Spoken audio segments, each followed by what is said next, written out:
여러분 안녕하십니까? 북한의 중거리 탄도미사일 도발 이후 한반도 정세가 요동치고 있습니다. 동해에서 연합훈련을 마치고 떠났던 미국 항공모함 로널드 레이건호가 다시 동해로 출격했습니다. 한미일 세 나라는 공조를 강화하고 있고 유엔 안보리는 곧 긴급회의를 열기로 했습니다. 워싱턴에서 김수진 특파원이 보도합니다. 미국의 핵추진 항공모함 레이건호가 한반도로 전격 방향을 틀었습니다. 지난달 말 한미 해상훈련에 이어 한미일 3국 훈련을 마치고 돌아가는 길이었는데 기술을 돌려 재출격하는 건 매우 이례적입니다. 전투기와 공중조기경보기 등 80여 대의 항공기가 탑재돼 움직이는 군사기지로 불리는 레이건호는 내일 우리 해군, 일본 해상자위대와 함께 3국 연합훈련을 실시합니다. 북한의 어떠한 도발과 위협에도 단호히 대응하겠다는 한미동맹의 결연한 의지를 보여주는 것입니다. 한국과 일본 상공의 전투기도 출격했습니다. 한미 공군 전투기가 서해상에서 직격탄을 투하하며 정밀 폭격 훈련을 벌였고 규슈 상공에서는 미국 해병대와 일본 항공자위대가 대비태세 점검에 나섰습니다. These engagements were taken to showcase combined deterrent and dynamic strike capabilities while demonstrating the interoperability our nations share. 바이든 대통령은 일본 기시다 총리와 직접 전화하고 대응 방안을 논의했습니다.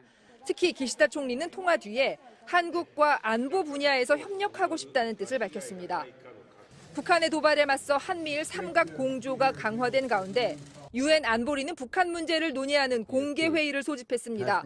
하지만 중국과 러시아의 반대로 추가 제재가 어려운 상황에서 북한이 7차 핵실험을 향해 가고 있다는 우려는 더 커지고 있습니다.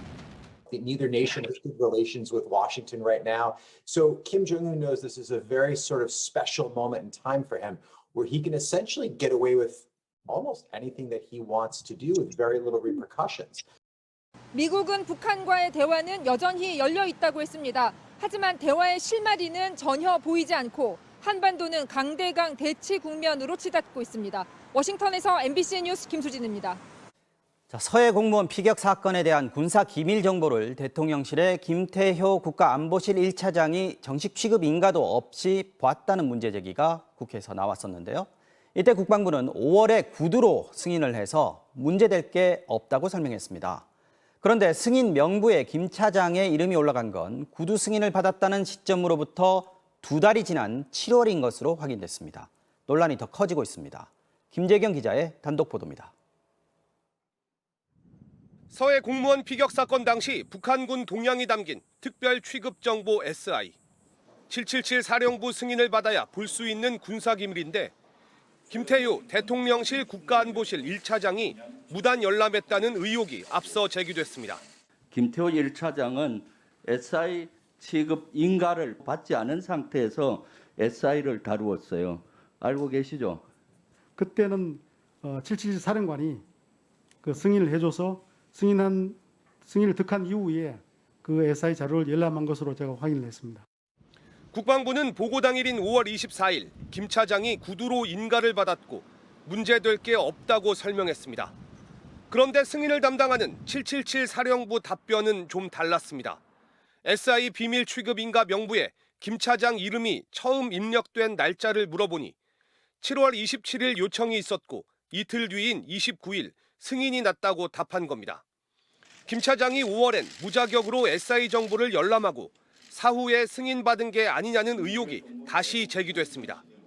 혹시 김 차장이 구두 승인을 받았다는 증거가 있나 물었지만 777 사령부는 5월 24일 오전에 승인했다면서도 구두로 승인해 근거 자료는 없다고 답했습니다. 또 최근 10년 동안 SI 취급 인가를 구두로 승인한 적 있냐는 질문에는 국가안보실 1차장 외에는 요청받거나 승인한 사항이 없다고 밝혔습니다. 민주당은 김태효 차장이 5월 24일 오전 무리하게 SI 정보를 보고받고 오후엔 NSC 회의에서 서해 공무원 피격 사건을 논의한 다음 월북 판단 결과가 뒤집혔다고 주장하고 있습니다. 문제가 제기되고 나서 7월 달에 다시 받았다. 이렇게 얘기하는 것으로 봤을 때 검증 과정 없이 성급하게 임명해서 일단 전 정부에 대한 보복 수사에 임무를 맡긴 게 아니냐. 구두 인가를 받은 날짜와 명부에 오른 시점이 다른 이유 등에 대해 복수의 경로로 여러 차례 질문했지만 김태효 차장은 답변하지 않았습니다. 국방부는 자세한 설명 없이 구두 승인은 적법했다는 입장을 반복했습니다. MBC 뉴스 김재경입니다. 한 고등학생이 그린 풍자 만화죠. 윤석열차에 대한 정부의 대응을 놓고 파문이 커지고 있습니다. 문화체육관광부가 엄중 경고한다, 책임을 묻겠다면서 이례적으로 2차례나 공식 입장을 밝혔는데요. 이 같은 강경한 대응에 논란이 정치권으로 번지면서 오늘 국정감사에서 거센 논쟁이 벌어졌습니다. 먼저 박소희 기자가 취재했습니다. 어제 오후 공모전을 주최한 한국만화영상진흥원에 대해 엄중 경고한다고 보도자료를 냈던 문체부. 반나절 만에 엄격한 책임을 묻겠다며 또다시 보도자료를 냈습니다. 진흥원이 저작권 침해 소지가 있거나 정치적 의도, 타인의 명예를 훼손하는 등의 결격 사유를 누락해 문체부의 승인 사항을 위반했다는 겁니다. 박보균 문체부 장관은 국감에서도 이 같은 입장을 이어갔습니다. 저희들이 문제 삼는 것은 작품이 아닙니다. 순수한 예술적 감수성으로 명성을 쌓았고 중고생 만화 공모전이 왜 어떻게 정치 오염 공모전으로 만든 그 만화진흥원에 대해서 우리가 문제 삼는 겁니다. 하지만 민주당은 정부의 대응이 과도한 간섭이라고 비판했습니다. 결국은 향후 윤석열 대통령 집권 기간 중에 이 문화예술 활동에 대한 가이드라인이 될 수밖에 없습니다. 그러면서 표현의 자유를 제한하려는 시도를 중단하라고 촉구했습니다. 학생의 상상력으로 그려진 풍자화는 사회적 물의를 일으킨 것이 아니라 대통령의 심기를 거스른 것입니다. 대통령 심기 보좌를 위해 검열이라도 하겠다는 것입니까? 아니면 문체부 공무원들의 직권남용이자 예술인인 심사위원들을 겁박하는 처사입니다. 국민의힘은 문재인 정권 당시 표현의 자유를 위축시킨 사례도 많았다며 정부의 조치를 옹호했습니다. 2019년 3월에 문재인 대통령은 김정은이 수석 대변인이라고 외신이 보도하자 당시 민주당 이해식 대변인이 기자의 이름, 개인 이력 등을 공개하고 이후 비판이 거세지자 삭제를 했습니다. 문화체육관광부는 한국만화영상진흥원의 소명을 들은 뒤 후원 승인 취소 등 후속 절차에 들어가겠다고 밝혔습니다. MBC 뉴스 박소희입니다. 하늘을 나는 택시, 도심항공교통이라고 합니다. 사람을 태우는 드론 같은 건데 교통체증 따위는 없이 날아서 이동하기 때문에 인천공항에서 타면 서울 잠실까지 25분이면 도착합니다. 이 차세대 교통수단은 내후년엔 서울에서 시범 운항을 하고 윤석열 대통령 임기 내에 상용화까지 마치겠다는 계획이었습니다. 그런데 MBC 취재 결과 이 계획은 큰 차질을 빚게 된 것으로 확인됐습니다. 갑작스런 변수가 생겼기 때문인데 변수는 바로 대통령실의 용산 이전입니다.